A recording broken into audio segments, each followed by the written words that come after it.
Di tengah maraknya kenakalan remaja, dari tawuran pelajar, geng motor, hingga kebiasaan bolos sekolah, muncul satu wacana yang cukup menyita perhatian publik.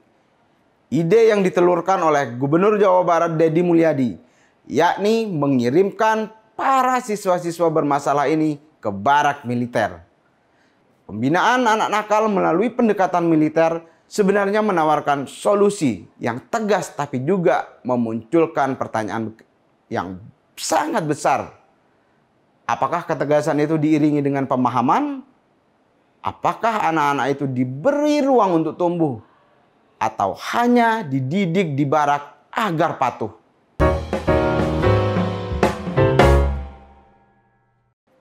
Halo Sobat Media Indonesia, berjumpa lagi dalam The Editors. Di tengah maraknya kenakalan remaja, dari tawuran pelajar, geng motor, hingga kebiasaan bolos sekolah, muncul satu wacana yang cukup menyita perhatian publik.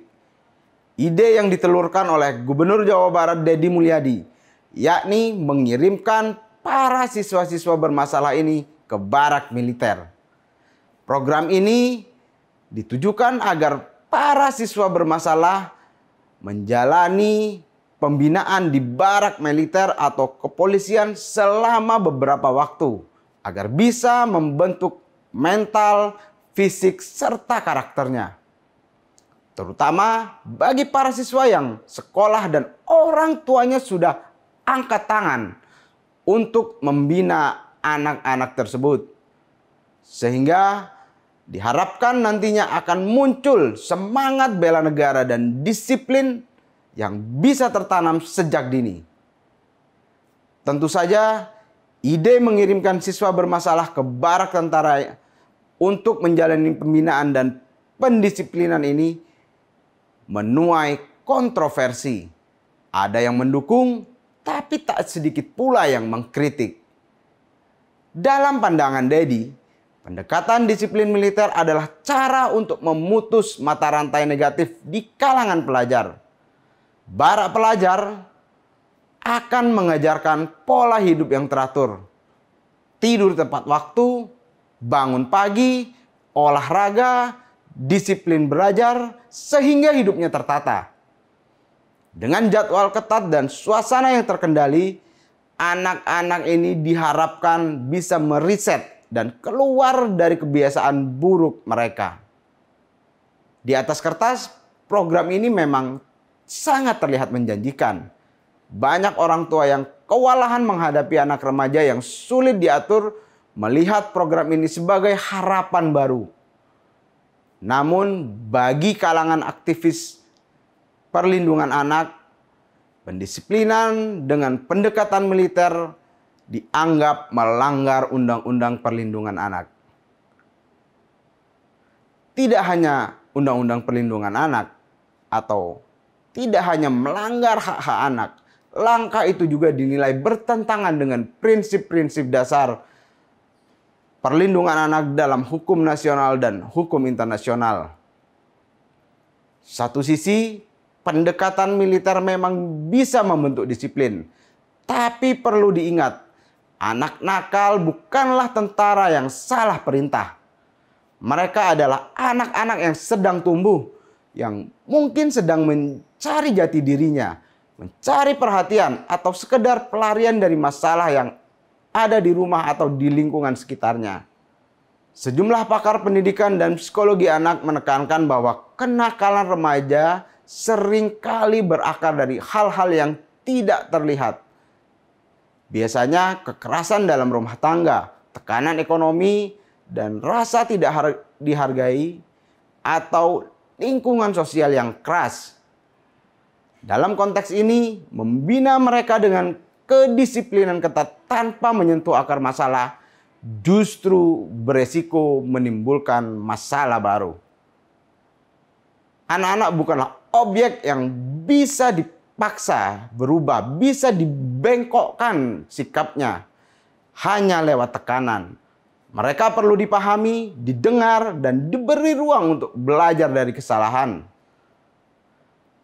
Komnas HAM turut angkat bicara terkait kebijakan yang kontroversial ini.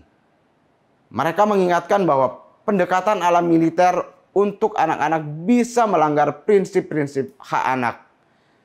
Pendidikan harus bersifat inklusif, humanis, dan berbasis pada kebutuhan psikologi anak, bukan sekedar penanaman kedisiplinan lewat perintah dan hukuman.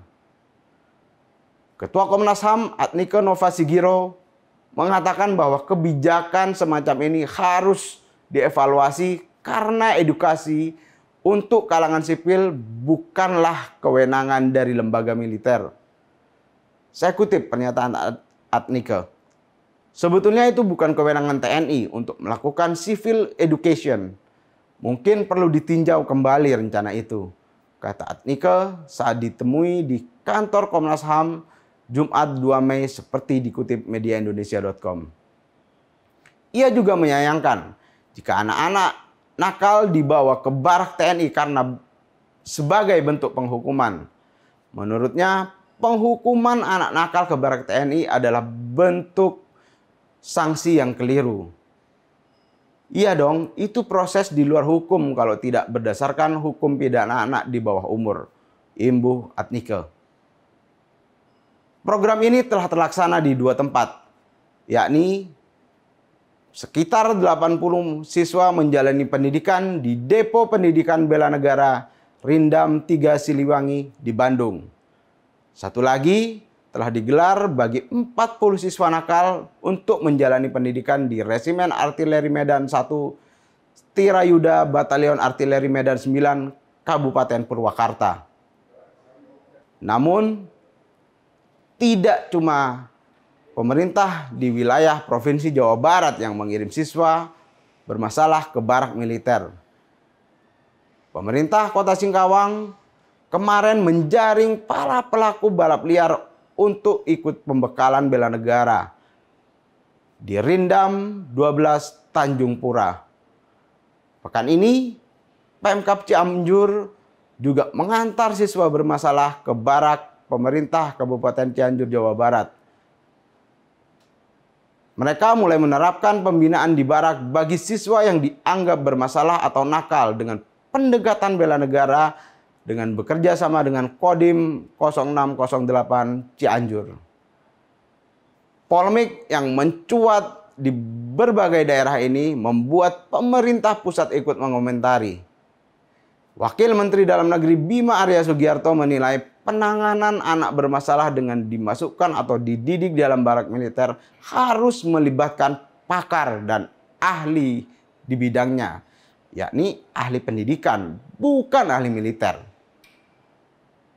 Jadi saran saja disiapkan, dikonsepkan dengan hati-hati, melibatkan juga tentunya para pakar, pemerhati keluarga, ahli ilmu keluarga, psikolog, dan tentu harus diajak bicara juga keluarganya, kata Bima Arya di Malang, Jawa Timur. Bima menegaskan bahwa pola pendidikan harus lebih menekankan pada pendekatan keluarga, membangun interaksi antar peserta, pemerintah daerah, pemilik kebijakan, dan pihak yang bertugas menangani anak-anak tersebut. Jadi sebaiknya gimana menyikapi program semacam ini? Yang jelas, program ini merupakan sebuah wake up call bagi remaja yang sudah terlanjur jauh terjerumus. Disiplin, hidup sehat, rasa hormat, dan tanggung jawab adalah nilai-nilai penting yang harus diterapkan dan memang seringkali hilang di kalangan anak muda. Namun, cara menanamkannya tetap harus bijaksana dan dengan pendekatan inklusif. Barak pelajar bisa menjadi bagian dari solusi, namun bukan satu-satunya. Harus ada pendampingan psikologis, pendidikan karakter di sekolah, dan keterlibatan orang tua. Jangan sampai terlalu fokus pada memperbaiki anak, tapi lupa bahwa sistem di sekeliling mereka juga harus dibenahi. Inilah yang harus diingat oleh Deddy Mulyadi, oleh Bapak Aing, bahwa tugas utama pemerintah yakni membangun lingkungan yang kondusif dan ramah terhadap tumbuh kembang anak. Pembinaan anak nakal melalui pendekatan militer sebenarnya menawarkan solusi yang tegas tapi juga memunculkan pertanyaan yang sangat besar. Apakah ketegasan itu diiringi dengan pemahaman? Apakah anak-anak itu diberi ruang untuk tumbuh? Atau hanya dididik di barak agar patuh? Dalam mendidik anak, apalagi yang sedang bermasalah, pendekatan keras mungkin bisa menghentikan kenakalan sesaat. Tapi tanpa kasih sayang, pemahaman, dan dukungan yang jangka panjang, perubahan itu hanya akan bersifat sementara. Anak-anak nakal itu bukanlah musuh. Mereka adalah tanggung jawab kita bersama. Orang tua, sekolah, bahkan juga pemerintah. Mereka harusnya bukan dihukum, tapi untuk dipahami dan dibimbing. Jika memang pembinaan militer ini bagus, tentu akan lebih baik jika diterapkan bagi seluruh siswa. Agar yang masih setengah baik menjadi baik. Dan yang sudah baik menjadi semakin baik. Jika kebijakan ini dipaksakan, ini akan membuat publik semakin bertanya-tanya. Benarkah solusi ini menjadi jalan keluar bagi anak-anak nakal? Publik tentu akan bertanya, apakah ini ibarat tangan gatal namun kaki yang digaruk? Jangan-jangan solusinya keliru. Atau sebaiknya Kang Deddy memikirkan apakah orang tuanya yang perlu ditaruh di barak